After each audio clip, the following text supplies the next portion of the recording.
Në vitet e fundit, një nga testet më të diskutuara gjatë shtatzanisë është NIPT, Non-Invasive Prenatal Testing, një analizë që kërkon vetëm një mostër gjaku nga nëna për të vlerësuar rrezikun që fetusi të ketë anomali kromozomale, si sindroma Down, sindroma Edwards apo sindroma Patau.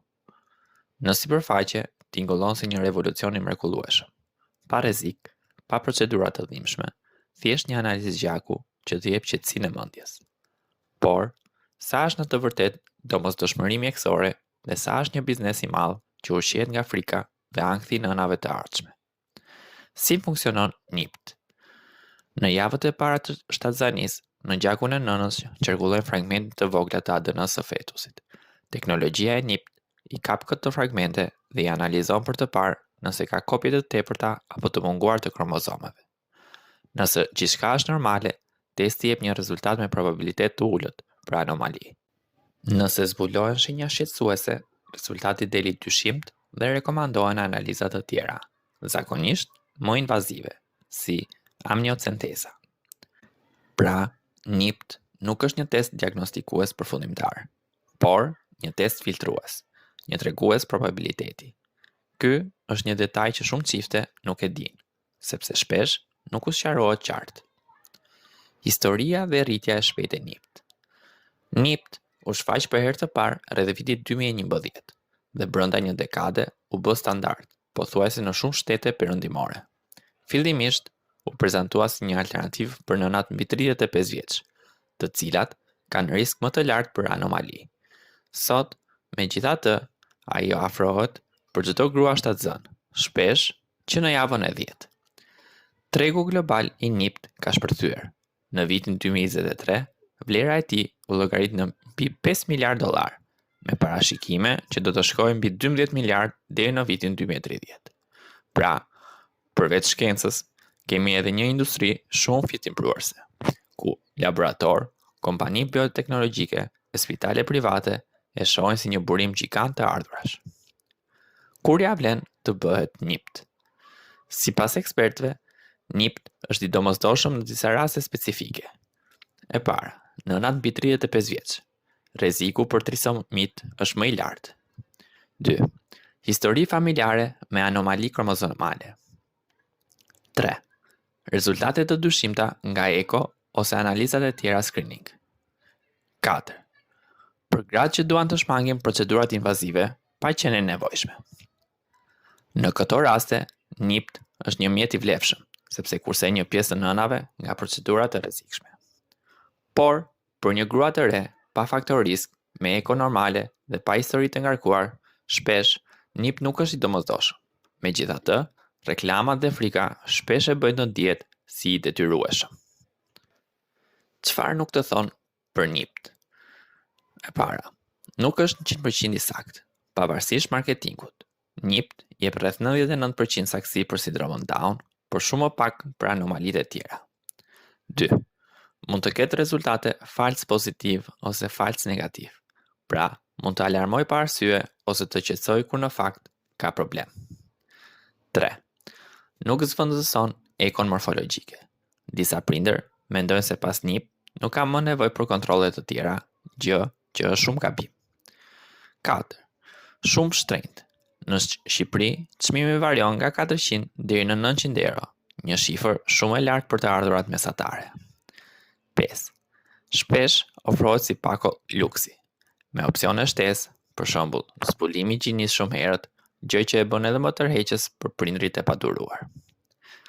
Presioni për ta bërë NIPT-in. Një fenomen i dukshëm është presioni psikologjik dhe shoqëror.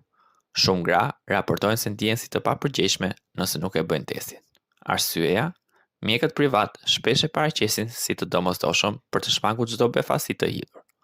Familjet i shtyn nënat me fraza si "bëje që të jemi të qetë". Shoqëria ushqen idenë se prindri i mirë bën gjithçka që ekziston për kontroll. Kjo e zhndron një zgjedhje mjekësore në një detyrim moral, dhe pikërisht këtu NIPT fillon të duket më shumë si biznes se sa si mjekësi. Por, çfarë ndodh nëse rezultati deli dyshimt? Këtu nis ankthi i madh. Një rezultat pozitiv apo i dyshimt nuk është diagnozë përfundimtare, por vetëm probabilitet. Shumë çifte e përjetojnë si një goditje fatale, duke menduar se fëmia është me patjetër i sëmur. Hapi tjetër është amniocenteza ose CVS, analiza invazive që e konfirmon ose e përgënjeshton rezultatin. Këto procedura kanë rrezik të vogël për abort, rreth 0.1 deri në 0.3%, gjë që e shton edhe më shumë stresin e prindërve. Shumë gra që kanë kaluar këtë proces e përshkruajnë si një udhëtim emocional të lodhshëm, ku nga shpresa kalojnë në frikë, nga frika në faj dhe më pas shpesh në lehtësim kur kuptojnë se rezultati ishte alarm i rrem. Pse NIPT është kthyer në biznes? E para, ka çmimi i lartë, me qindra euro për një analizë që laboratorët e bëjnë me kosto shumë të ulët. 2. Paketa të shumta.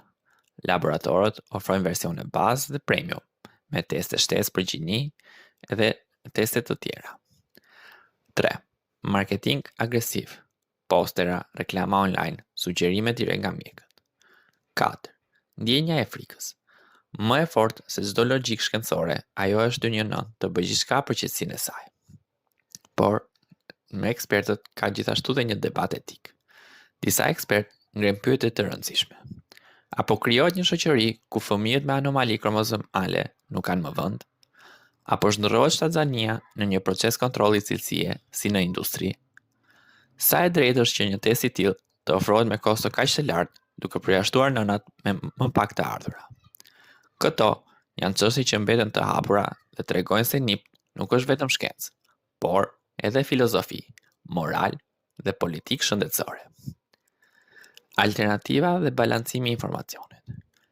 Edhe pse NIPT ka avantazhet e tij, ekspertët këshillojnë që çdo grua shtatzan të bazohet në kombinimin e metodave.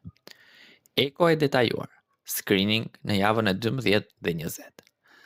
Teste tradicionale të gjakut, double test, triple test. Historia familjare dhe konsulta gjenetike. Vetëm duke kombinuar këto të dhëna, prindrit marrin një panoram të plot dhe mund të vendosin më qetësi.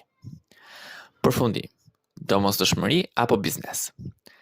NIPT është padyshim një arritje e madhe shkencore, një test i thjeshtë, pa dhimbje, që shpëton shumë nëna nga procedura invazive të panevojshme. Por, në të njëjtën kohë, është bërë edhe një biznes miliardash, ku frika e prindërve shpesh përdoret si armë marketingu. Presioni për ta bërë, kostot e larta dhe mungesa e informacionit të plot tregojnë se testi nuk është gjithmonë domosdoshmëri.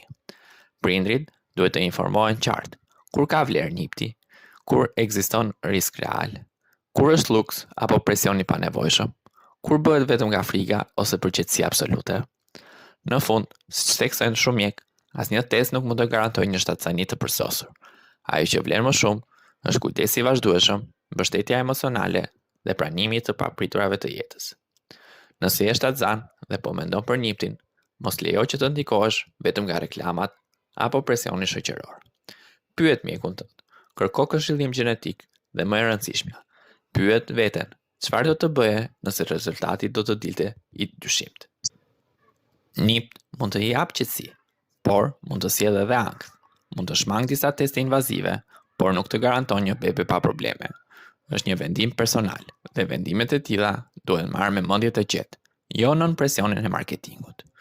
Nëse ju pëlqejnë videot tona, ju ftojmë të na bëni like, comment, share dhe subscribe. Faleminderit që na ndiqni.